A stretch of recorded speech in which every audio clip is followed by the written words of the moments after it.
ये तो आज न्यू एजुकेशन पॉलिसी कहो या नेशनल एजुकेशन पॉलिसी कहो, ये 2020 जो आई है, जो बहुत पहले से स्टार्ट हुई है 82 से, तो अब ये इम्प्लीमेंटेशन इसकी चल रही है थ्रू आउट कंट्री। और यहाँ भी जम्मू कश्मीर में, ख़ासकर हम कश्मीर की बात करें तो इसके लिए जितने एफर्ट्स यहाँ के गवर्नमेंट ने, स्पेशली डायरेक्टर स्कूल एजुकेशन ने लिए हैं, उसने तो इसके इतने स्टेप्स लिए हैं कि आप यकीन नहीं करेंगे। जो ये आज का कॉन्क्लेव था, वो all principals of higher secondary जो भी कश्मीर के थे उनको बुलाया, उनको समझाया। वही तो बैकबोन है इस पॉलिसी के, उन्हीं को इम्प्लीमेंट करना है। तो इन्होंने ये जो कॉन्क्लेव रखा था, इसका मकसद था कि पहले तो जो इंस्टीट्यूशन हेड है उसको समझाना कि 2020 एजुकेशन पॉलिसी क्या है।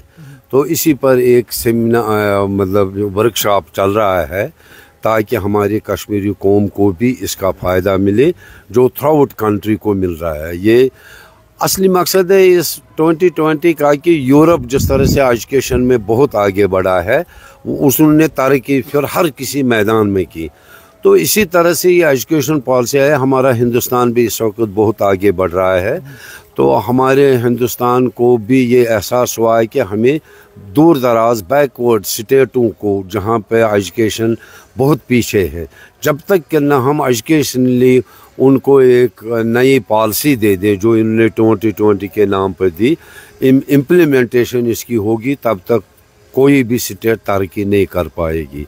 तो इसमें स्टेट गवर्नमेंट, हमारे उमर साहब इस वक्त बहुत एफर्ट्स ले रहे हैं, सकीना जी खासकर मिनिस्टर।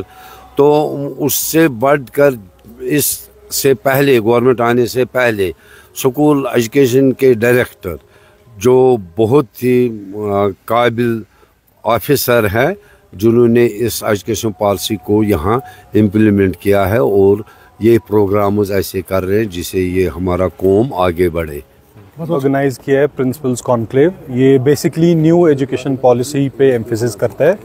इसमें हमें यही देखना है कि बच्चों की एजुकेशन कैसे बेटर की जाए, और जो न्यू एज कोर्सेज है या स्किल बेस्ड कोर्सेज है तो उनको ज़्यादा से ज़्यादा एम्फेसिस कैसे दिया जाए।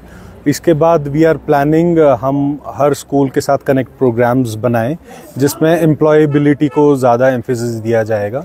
उसमें most probably we are planning कि फ्रेंच और जर्मन क्लासेस के करिकुलम्स ऐड किए जाएं ऑन प्राइवेट बेसिस, क्योंकि अभी स्कूल एजुकेशन शायद उसमें उतना इंटरेस्ट ना दे।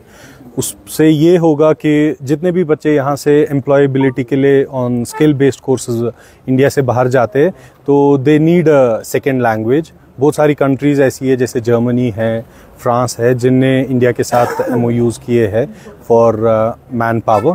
तो हमारे कश्मीर डिवीज़न में most of the students allied health courses में जाते हैं यहाँ पे पढ़ने के लिए बाहर, पर उसके बाद एम्प्लॉयबिलिटी अप्रॉक्सीमेटली ज़ीरो है।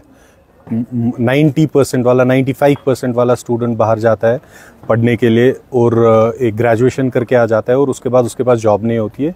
Mayor 8 to 10,000 rupees.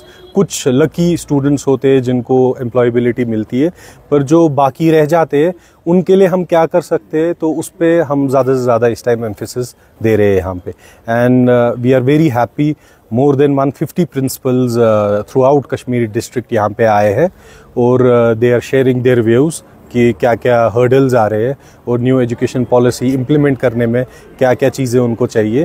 तो we will be welcoming all the inputs from all the principals and we will work on that.